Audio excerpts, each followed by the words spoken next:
बिस्मिल्लाहिर्रहमानिर्रहीम। Class 9th। आज हमारा लेक्चर नंबर 34 है। तो लेक्चर नंबर 34 में हमने आज पढ़ना है वेरिएशन इन एटमॉस्फेरिक प्रेशर। मतलब एटमॉस्फेरिक प्रेशर का चेंज होना आज हमने देखना है कि कैसे चेंज होता है फ्रॉम प्लेस टू प्लेस। याद रखिएगा, एटमॉस्फेरिक प्रेशर जैसे मैंने पहले कहा है कि density of air different points पे डिफरेंट होती है, कॉन्टीन्यूसली क्या करती है, वेरी करती है। तो इसी तरह डेफिनेटली फिर एटमॉस्फेरिक प्रेशर भी क्या होगा, डिफरेंट होगा डिफरेंट पॉइंट्स के ऊपर। आप जूं सतह समंदर से ऊपर जाते जाएंगे एटमॉस्फेरिक प्रेशर आहिस्ता आहिस्ता आहिस्ता आहिस्ता क्या होता जाएगा, डिक्रीज़ होता जाएगा। जो आप फॉर एग्जांपल ये सी लेवल है, ये वाला पॉइंट, तो आप इस पॉइंट से जो ऊपर जाते जाएंगे एटमॉस्फेरिक प्रेशर जो है वो टोटली क्या होता जाएगा, डिक्रीज़ होता जाएगा। इसका मतलब ये हुआ कि एट सी लेवल एटमॉस्फेरिक प्रेशर ज़्यादा होगा या सी से थोड़ा ऊपर ज़्यादा होगा, लेकिन जो आप जो है ऊपर जाते जाएंगे वो एटमॉस्फेरिक प्रेशर क्या होता जाएगा, डिक्रीज़ होता जाएगा। माउंटेन्स पे एटमॉस्फेरिक प्रेशर लो होगा सतह समुंदर की निस्बत, या ये कह लें सी लेवल की निस्बत माउंटेन्स के ऊपर जो है वो एटमॉस्फेरिक प्रेशर क्या होगा, लो होगा, डिक्रीज़ होगा। ये इसकी हाइट है फिर एक स्पेसिफिक, तो एक स्पेसिफिक हाइट पे जाके ये जो है वो एक स्पेसिफिक प्रेशर के इक्वल रह जाता है।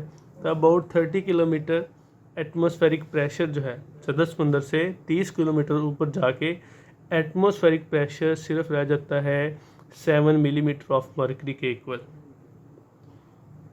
क्या आपको समझ नहीं है इस बात की? मैं आपको ये बता रहा हूँ कि सतह समुंदर से अगर इसे आप कंसीडर कर लें कि it is the surface of sea, तो यहाँ से ऊपर जाके अबाउट 30 किलोमीटर यहाँ पे प्रेशर कितना रह जाएगा, 7 मिलीमीटर ऑफ मर्करी। जैसे कि पहले हमने बात की है कि मर्करी बैरोमीटर आप यूज़ करते हैं और 76 सेंटीमीटर पे जाकर उस मर्करी बैरोमीटर की जो हाइट है वहाँ प्रेशर कितना होता है, 101,300 पास्कल के इक्वल। तो अब यहाँ 30 किलोमीटर की हाइट पे जाके वो कितना रह जाएगा, just about 7 millimetre of mercury के इक्वल रह जाएगा, जो अगर हम निकालें तो वो होता है 1000 पास्कल के इक्वल होता है। तो 30 किलोमीटर की हाइट पे जाके आपने देखा कि वो उस जगह का प्रेशर कितना था, 1000 पास्कल के इक्वल था। मेरी एक बात याद रखिएगा, अगर आपको किसी भी जगह का एल्टीट्यूड पता है, उसकी बुलंदी पता है, तो आप उसका एटमॉस्फेरिक प्रेशर फाइंड कर सकते हैं। देखें, मुझे आपने कहा कि 30 किलोमीटर की हाइट है, हाँ, तो मैंने आपको बताया कि 30 किलोमीटर हाइट पे जो प्रेशर है वो इक्वल होता है 7 मिलीमीटर ऑफ मर्करी। तो वो किसके इक्वल आ गया, 1000 पास्कल के इक्वल आ गया। तो मुझे आपने हाइट दे दी, तो हाइट की मदद से मैंने आपको क्या बता दिया कि उस जगह का प्रेशर है इतना होगा। तो डेफिनेटली इसको आप कैसे फाइंड करेंगे वो मैंने पहले आपको बता दिया कि इसके लिए आप यूज़ करेंगे बैरोमीटर। बैरोमीटर क्या होता है, ऐसा इंस्ट्रूमेंट जिसकी मदद से आप एटमॉस्फेरिक प्रेशर को मेजर करते हैं। ये तुक्के से तो आपको बता नहीं दिया, अप्रॉक्सीमेटली वो किसके इक्वल होगा, 1000 पास्कल के इक्वल हो जाएगा। तो हाइट होने से आप किसी चीज़ का क्या फाइंड कर सकते हैं, एटमॉस्फेरिक प्रेशर फाइंड कर सकते हैं। और एटमॉस्फेरिक प्रेशर जो एयर ख़त्म होती जाएगी, जहाँ एयर नहीं होगी वहाँ एटमॉस्फेरिक प्रेशर क्या हो जाएगा, ज़ीरो हो जाएगा। क्योंकि एटमॉस्फेयर बनता ही किसकी वजह से, एयर की वजह से, और उस एयर का जो प्रेशर एग्जर्ट करना है अर्थ के ऊपर से हम एटमॉस्फेरिक प्रेशर कहते हैं। तो जहाँ एयर ही नहीं होगी वहाँ पे एटमॉस्फेरिक प्रेशर भी फिर क्या हो जाएगा, ख़त्म हो जाएगा। अब एटमॉस्फेरिक प्रेशर के चेंज होने से वेदर कंडीशंस भी चेंज होती हैं। It also tell us about the weather condition. Atmospheric pressure हमें वेदर कंडीशंस भी बताता है। तो हम पढ़ रहे हैं वेरिएशन, हम ये बात कर रहे हैं कि जो आप सतह समुंदर से अपनी बुलंदी को चेंज करते जाएंगे एटमॉस्फेरिक प्रेशर भी वेरी होता जाएगा। एटमॉस्फेरिक प्रेशर के वेरी होने की वजह से फिर वेदर कंडीशन भी चेंज होती हैं।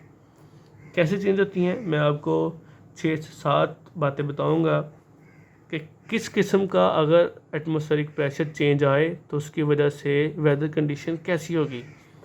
याद रखिएगा, अगर आपके पास एटमॉस्फेरिक प्रेशर के अंदर ग्रेजुअल या एवरेज ड्रॉप आ रहा है, ग्रेजुअल या एवरेज ड्रॉप, तो उस ग्रेजुअल एवरेज ड्रॉप की वजह से एटमॉस्फेरिक प्रेशर के डिक्रीज़ या ग्रेजुअल ड्रॉप की वजह से वहाँ वेदर कंडीशन क्या होगी कि आप देखेंगे कि आसपास का जो इलाका है, आपकी नियर बाई लोकेलिटी जितनी भी है, उस नियर बाई लोकेलिटी के अंदर प्रेशर क्या है, एटमॉस्फेरिक प्रेशर लो है।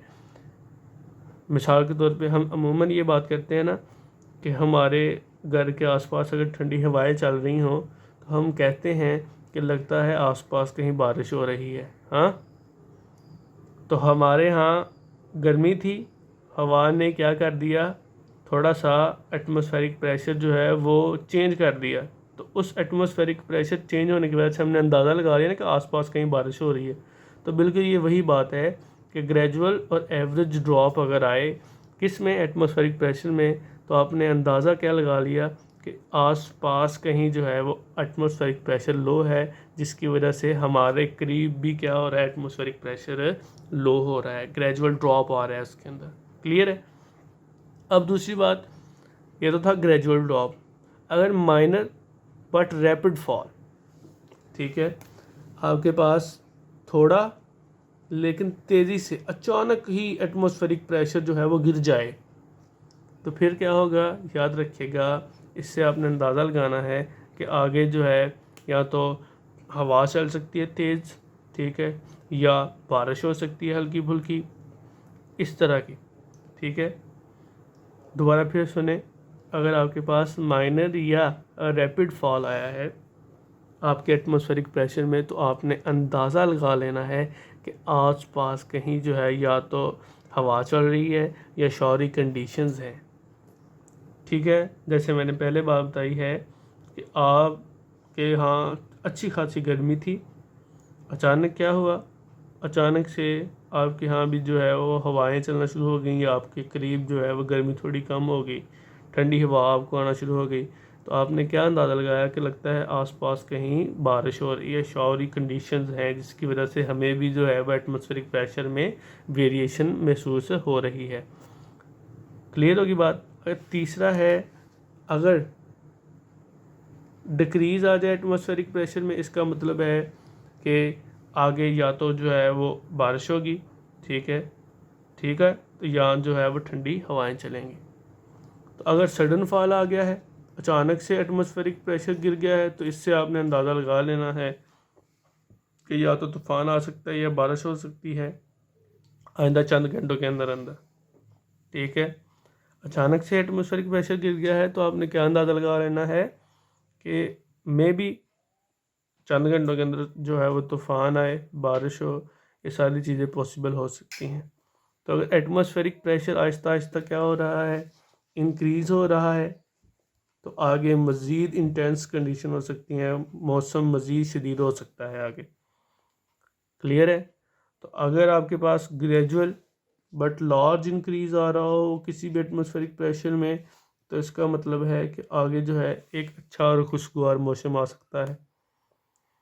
क्लियर है। तो ये सारी की सारी चीज़ें हमें किससे पता चल रही हैं, वेरिएशन इन एटमॉस्फेरिक प्रेशर की मदद से। जो एटमॉस्फेरिक प्रेशर वेरी हो रहा है, तो आप वेदर कंडीशन भी जो है वह जज करना शुरू हो गए हैं।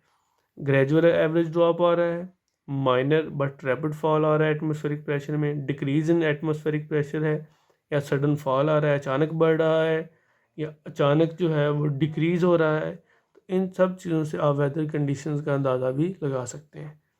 तो एटमॉस्फेरिक प्रेशर फिर हमें जो है वो क्या बताता है, एटमॉस्फेरिक प्रेशर हमें बताता है कि आगे वेदर कंडीशंस क्या होंगी, और वेदर कंडीशन वेरी करती रहती हैं विद रिस्पेक्ट टू टाइम। तो ये आज का हमारा लेक्चर था, लेक्चर नंबर 34। नेक्स्ट हम प्रेशर इन लिक्विड जो है वो अगले लेक्चर में पढ़ेंगे। अस्सलाम वालेकुम रहमतुल्लाहि।